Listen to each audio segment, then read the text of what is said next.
Welcome to our podcast. I'm Mary Abazia, and with me is Tom Spitali and Sean Wellham. And this week we're talking about, I'm going to open it up with Disney because I was listening to Bloomberg and they were talking about how Disney is so good that they're always trimming and looking at ways to prioritize, which got us all thinking about the fact that we have a lot of companies that we work with that become bloated and they end up with a lot of extra, if you're in medical devices with extra, products, or if you're in services, things that you end up holding on to because either you've done it that way always, or it's just something that you think is strategic, but it really isn't. So we're going to open up, how do you really look at your portfolio and start to rationalize it in some smart ways to help you really grow? So who wants to take it next? Okay, well, I'll kick off. I mean, this idea, the portfolio management, obviously been around for a little while. Classic, I suppose, is the Boston Matrix, isn't it? That's what it was designed for. What's your market share within that particular product or sector? And what is I think it's the growth rate, right? The other dimension. And then we have these four quadrants. If you're in a market leadership position in a growing market, obviously that's where you're going to double down.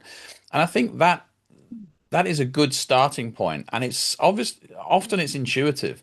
We see these charts and how do we measure relative market share and all that stuff, but really you just have to take a look. And I guess to me, the first pass is always which one of these is growing and we have a strong competitive advantage, whether that's revealed through market share or just through your day-to-day knowledge that you're actually very strong in this area. And just matching that strength with the opportunity, which is essentially the essence of what we do when we look at our own tools. We're looking for that focus area, which is going to give you the biggest payback, assuming you can't chase everything. So I would take a real rule of thumb look first of all, and just have everything laid out on the table and think where are we strong and where's the biggest opportunities. I mean, it's as simple as that as a starting point. Obviously, it gets a little bit more complicated when you've got multiple products in multiple markets. But that's what I went first, Tom, because I thought I'd get the easy one out of the way and then throw it over to you for the sophisticated answer.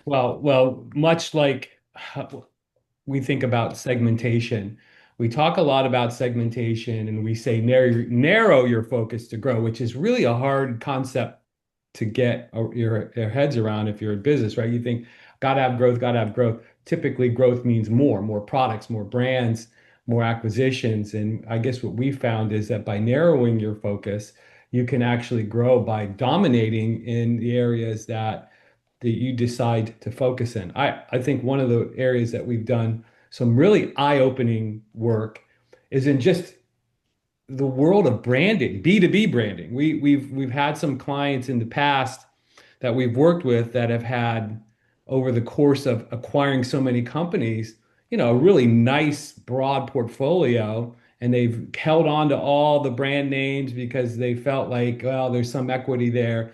And what ends up happening is they have a whole bunch of brands that have really no recognition, no equity at all, and a couple that are really do. And so the idea becomes like, can we rationalize some of these brands? Can we consolidate under the brands that your clients recognize that have some positive equity, and just start there.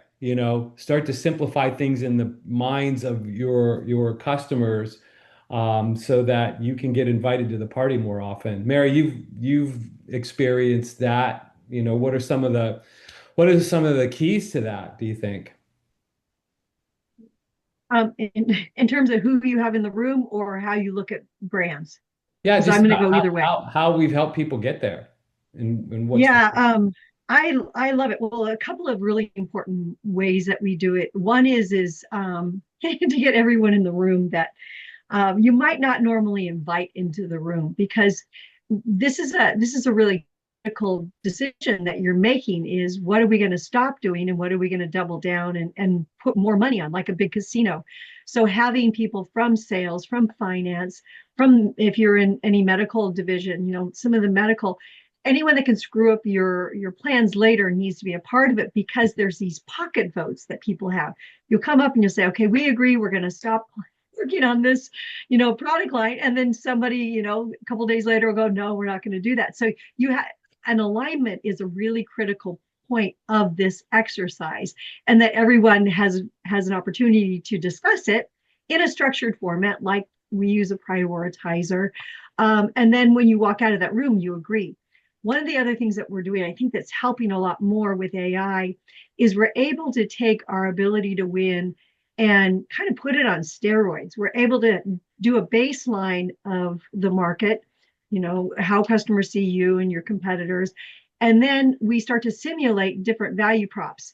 And if a team can't simulate a value prop that actually meets the company's objectives, we're able to show that through, we don't claim that we are really, forecasters like a basis, but we definitely are able to give some type of direction around, how big are these opportunities. And in a couple of cases, the companies have actually killed the product line because it just, even with all the best efforts, it just didn't meet those objectives. And you can do that now with prioritizer, ability to win, and AI. It's really cool.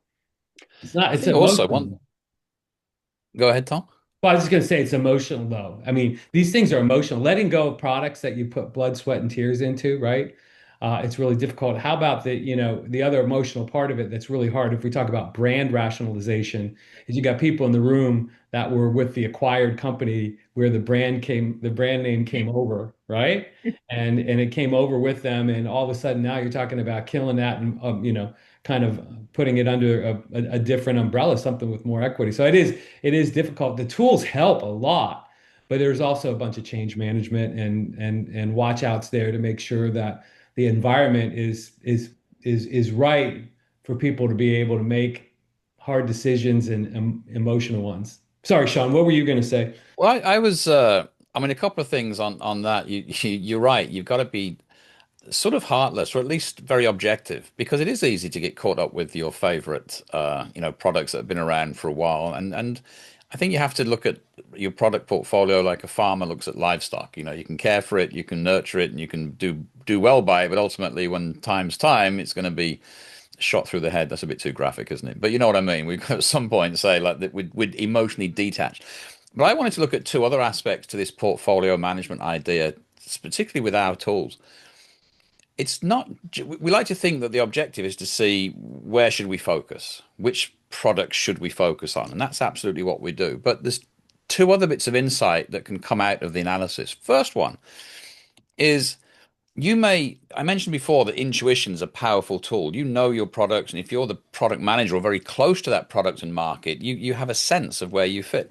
If you do the analysis and you see that you appear to be lacking competitiveness in the way you've analyzed it, then maybe you're missing something. So it's not an exact science. When you do this analysis, you should always say that doesn't feel right, and maybe that will give you an insight into what's really driving some customer behavior, and that might help you reframe where you want to play, which products you want to keep.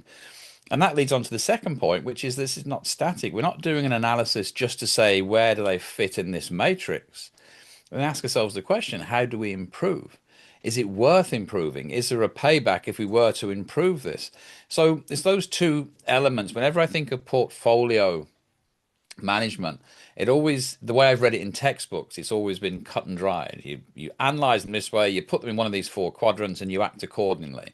Well, we ask two other questions. What are we missing if it doesn't feel right?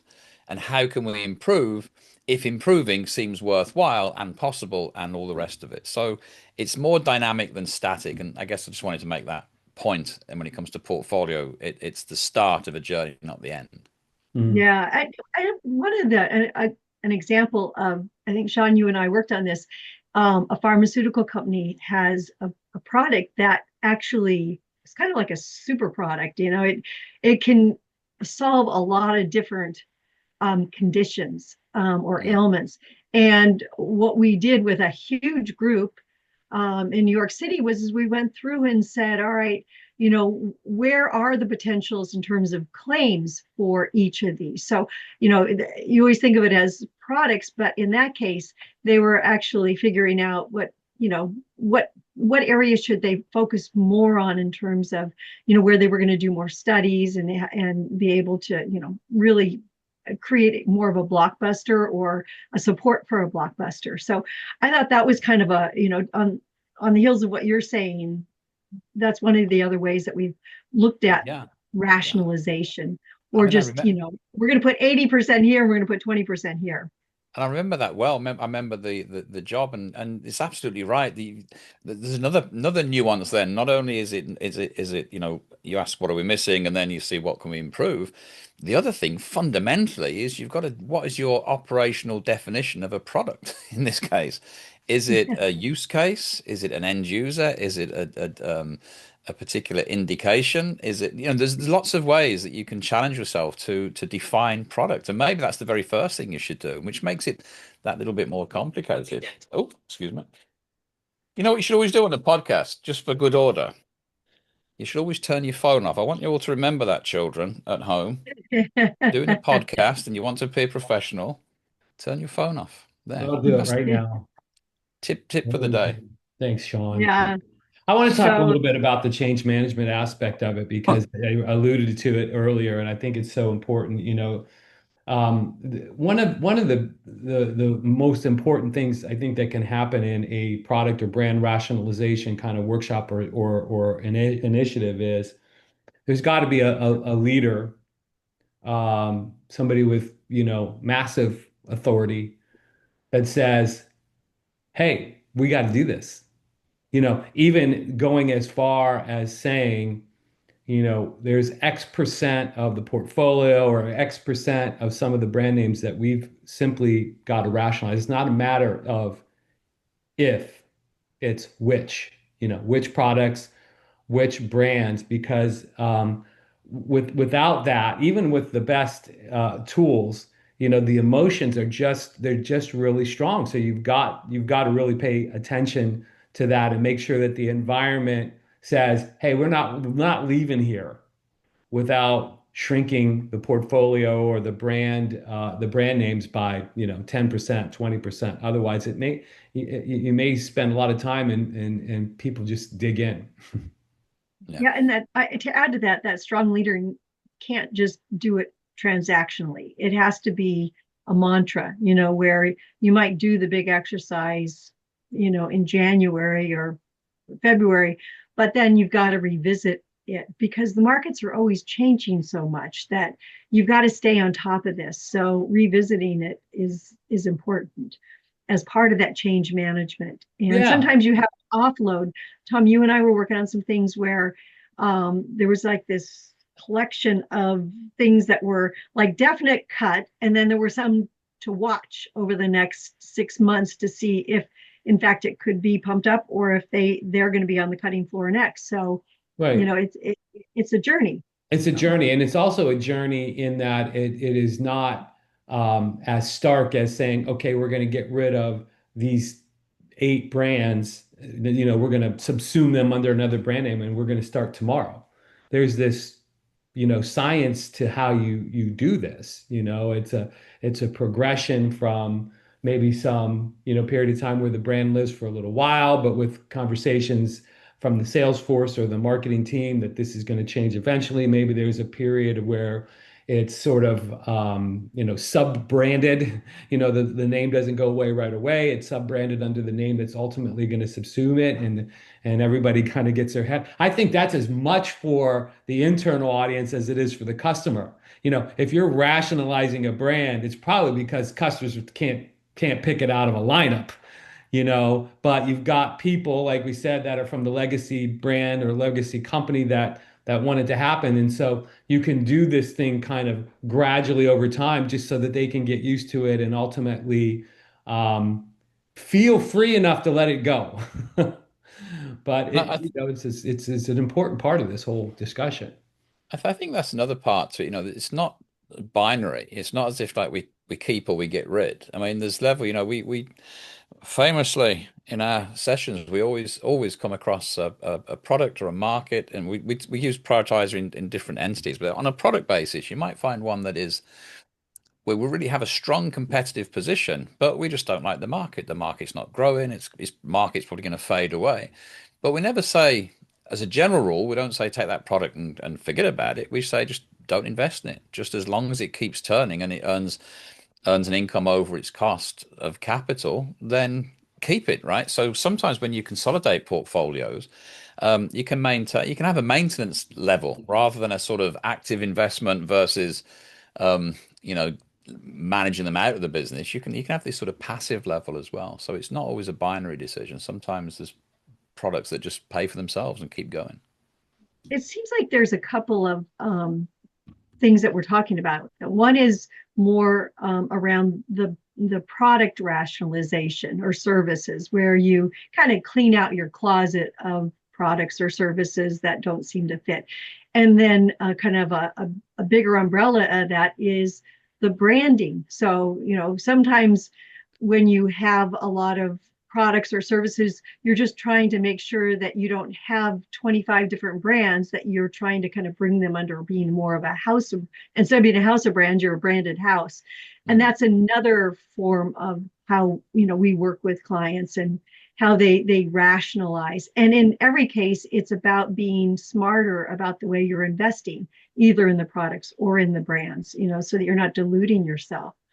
I did want to go back to Disney for a second. And one of the things that, and one of the analysts called out to Disney was, hey, maybe you should, stop, don't even try to sell it, just stop investing and drop ABC, the network, which, we're all products of ABC, CBS, NBC. So to think that they would kill something that, like, is just the core of our society is crazy. But when you look at the costs of the regulatory, where people are viewing, their eyeballs are shifting away from those networks, it's a really cold shower that you're taking to go, maybe we should consider that. So that's part of that gut wrenching, wow, should we even consider something that we really embraced for so long? Yeah. And that's harder. The more ingrained it is in the corporate culture, the more you identify your business with the product or the brand name of a product or something, the harder it is. It feels like you're not just getting rid of, not taking a haircut, you're cutting a leg off or something. My analogies are terrible today. They're all quite bloodthirsty, aren't they? But you know what I mean. It's Hmm. not going to grow. It's I not going thought to you grow were back. I thought you were gonna chastise Mary for saying we're all a product of ABC, CBS, NBC because Sean is a product of the BBC, Don't Mary. mention the Yes. BBC, please. You'll get us cancelled right now. Come on. Um, yeah. Although ABC, when I was living over in the States at the time when they had in the 90s, they had go.com. They were quite pioneering in some areas of trying to pull everything together on the internet. So they are always evolving. They're always It evolving. is, yeah. To me, that was a kind of a pretty stark. I mean, look, ABC has some equity. Yeah. You don't just stop investing. You probably sell it to somebody that wants to do something with it. It's probably what I would do. I mean, you sit in a room, a brand rationalization room in Disney, and you say, let's just kill ABC. It seems like that's leaving a lot of money, even for Disney. That's leaving a lot of money on the table. Yeah. Somebody will Yeah. buy There's ABC. no no-go areas. They'll sit around and say, right, what about this mouse? What do we think? I Oh, have to okay. let me put like a big plug out there for those of you in the audience. If anybody loves the comedian Dana Carvey, the reason I'm bringing this up is he had a show spent, basically, his success on Saturday Night Live uh, earned him a show, a primetime show back when networks were big. ABC signed him. And in between being signed by ABC and his show premiering, Disney bought ABC. And all of a sudden, and you can imagine, I mean, if you know anything about Dana Carvey, you can imagine in his Saturday Night Live heritage, you can imagine the kind of skits and the things that he was doing. It was a little bit tamer than Saturday Night Live because it was a show that was sort of at the outer edges of prime time, but it lasted like 6 weeks and Disney killed it. And it's a great documentary. It's a documentary on, I don't even know if it's on Netflix or where it is, but if you can watch it, it's great. And it's got the greatest skit ever. waiters that get sick describing food. You got to watch it. Anyway. Wow. All right. Well, this is Well, good. with You get that, a lot for you love your money on this podcast. yeah, I'm that sorry. I just remembered that recommendation. that's I've never laughed so hard in my life. Yeah, Um, Oh if man. you're looking for somewhere to eat in the downtown Manchester area, there's several options I can recommend. Are we hmm. doing we're doing plugs? Oh, just let me know because We have to I go. can. We have to stop this now. We're over time. So all right. Well, good luck with your portfolio. We hope that you take a couple things from this and start to trim at least, if not, as Sean would say, really significantly cut. Anyway, thanks for joining us. Thank Thank you. you.